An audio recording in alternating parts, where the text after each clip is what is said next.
Radio Flamme. Bonjour Marc-Antoine Schmitt. Bonjour. Je suis contente de vous rencontrer. Vous communiez avec votre instrument, la contrebasse. C'est très agréable à regarder. Merci Comment ça se beaucoup. passe sur scène? Oh très bien, j'ai envie de dire. Hein.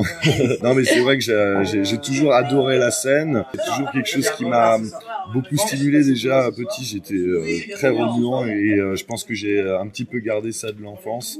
Et puis aussi moi dans ma conception de la musique, enfin du spectacle, hein, je dirais, il faut que ça soit vivant, faut qu'il y ait de la pêche, faut qu'il se passe des choses sur scène, faut qu'il y ait de l'interaction entre les musiciens et c'est ce que je recherche. Oh, ça se ressent bien en tout cas. Comment avez-vous intégré le groupe Nos Marins?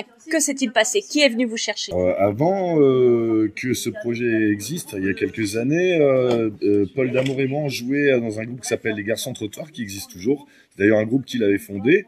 Et il a quitté le groupe il y a quelques années on avait envie de continuer à travailler ensemble.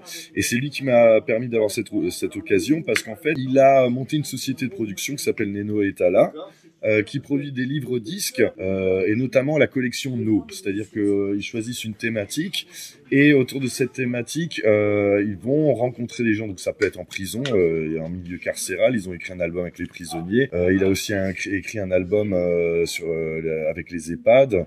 Et puis bon, il y a eu ce projet de marin et il m'avait dit qu'il partait avec Pierrot Luquet et puis Florent Vintrinier. Ils avaient ce projet d'aller début 2020 à Aumonville-la-Rogue à écrire des chansons. Et je lui dis, s'il te plaît, prends-moi.